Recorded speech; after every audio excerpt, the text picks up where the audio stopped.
تو ادھر ادھر کی نہ بات کر، تو بتا کہ قافلہ کیوں لٹا، مجھے رہزنوں سے گلا نہیں، تیری رہبری کا سوال ہے۔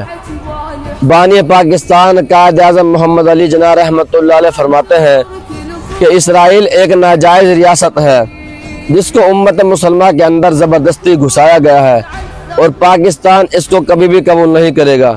ابھی خبر موصول ہوئی ہے کہ اسرائیل نے رات کی تاریکی میں چھپ کر اچانک گلوبل سمود فلیٹورا کے اوپر حملہ کیا ہے۔ کیا وجہ ہے پھر اسرائیل کا ایک نقطے کی مانند ہونا؟ اس کی تعداد اتنی سی ہے کہ جس طرح ایک نقطہ ہو، اور 7 سے 8 ارب لوگ امت مسلمہ کے ہیں، اور پھر بھی وہ ان کے اوپر غالب ہے۔ ایسی کیا وجہ ہو سکتی ہے کہ جو ایک نقطے کے برابر اس کی تعداد ہے، اور اس نے پوری امت مسلمہ کی ناک میں دم کر رکھا ہے، پوری امت مسلمہ کو اس نے پریشان کیا ہوا ہے؟ اس کی وجہ کیا ہے؟ حضور اکرم صلی اللہ علیہ وآلہ وسلم کی حدیث کا مفہوم ہے، آپ نے فرمایا کہ ایک وقت ایسا آئے گا کہ تمہاری حالت یہ ہوگی کہ جس طرح کوئی بھوکا کھانے کی پلیٹ کے اوپر ٹوٹ پڑتا ہے، تم بھی اسی طرح ٹوٹ پڑو گے۔ صحابہ رضی اللہ تعالیٰ عنہ نے عرض کی، یا رسول اللہ صلی اللہ علیہ وآلہ وسلم، کیا ہماری تعداد اس وقت کم ہوگی؟ یہ اس طرح کیوں ہوگا؟ کیا ہم اس وقت تعداد میں کم ہوں گے؟ تو آپ نے فرمایا کہ ہماری تعداد سمندر کے اوپر ایک جھاگ کی طرح ہوگی، بہت زیادہ ہوگی۔ تو صحابہ رضی اللہ تعالیٰ عنہ نے عرض کی، تو یا رسول اللہ، پھر ہماری تعداد اتنی زیادہ ہونے کے باوجود بھی امت مسلمہ کے ہم لوگ اتنے کمزور کیوں ہو جائیں گے؟ تو آپ نے فرمایا کہ تمہیں ایک وہن کی بیماری لگ جائے گی۔ صحابہ نے عرض کی، یا رسول اللہ صلی اللہ علیہ وآلہ وسلم، یہ وہن کیا چیز ہے؟ آپ نے فرمایا کہ دنیا سے محبت اور موت کا خوف، یعنی ہمارے اندر دنیا کی اتنی محبت گھس چکی ہے، اور موت سے مرنے کا ہمارے اندر اتنا ڈر آ چکا ہے کہ ہم یہ سمجھتے ہی نہیں کہ ہم نے آخر مر جانا ہے۔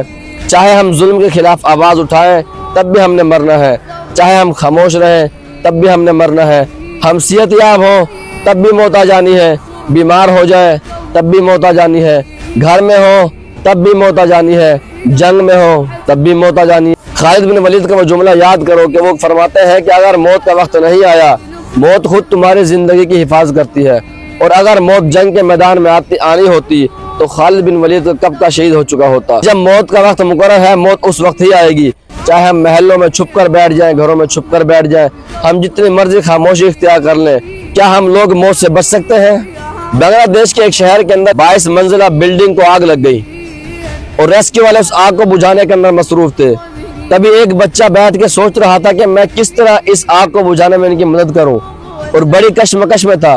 تو اس نے دیکھا کہ ایک پائپ کے اندر سوراخ ہے جس میں سے پانی نکل رہا ہے، تو وہ فوراً سے اس سوراخ کو دبا کر بیٹھ گیا تاکہ میری طرف سے اس سوراخ کو بند کر دیا جائے، جو پانی باہر ضائع ہو رہا ہے اس پانی کی رفتار بڑھ جائے، اور میری طرف سے یہ کام ہو، میں یہ اپنا حصہ ڈال دوں کہ جو پانی وہاں تک پہنچ رہا ہے اس کی رفتار میری وجہ سے تیز ہو جائے۔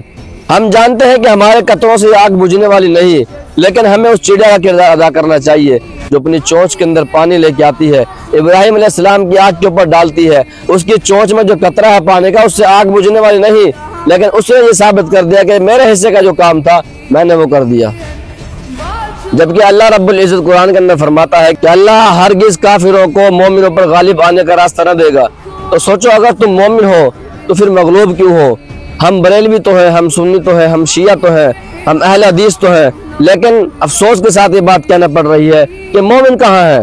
ہم مومن تو نہیں ہو سکتے۔ اگر ہم مومن ہوتے تو کافروں کے اوپر ہم غالب ہوتے، اگر ہم مغلوب ہیں تو سمجھو ہم مومن نہیں ہیں۔ ہم نے کافروں کے نظام کو تسلیم کر لیا، ان کی تہذیب کو اپنایا اور ان کے قانون پر سر جھکا دیا، اور اب بھی ہم سمجھتے ہیں کہ ہم ہدایت پر ہیں۔ ہم نے مومنوں والا راستہ ہی چھوڑ دیا، اس لیے تو ذلت ہمارا مقدر بنی۔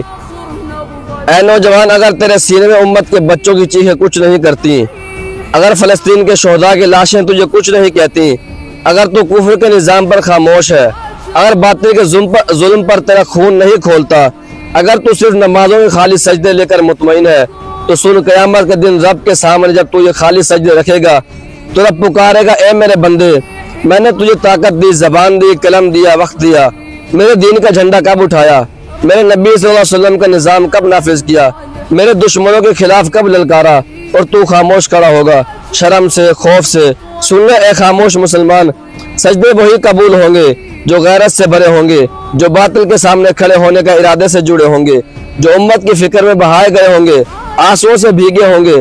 اب بھی وقت ہے، اٹھ جا، جاگ جا، للکار دے باطل کو، یہ زندگی صرف سجدوں کے لیے نہیں، قربانی، غیرت اور محمد صلی اللہ علیہ وسلم کے نظام کو غالب کرنے کے لیے آئی ہے۔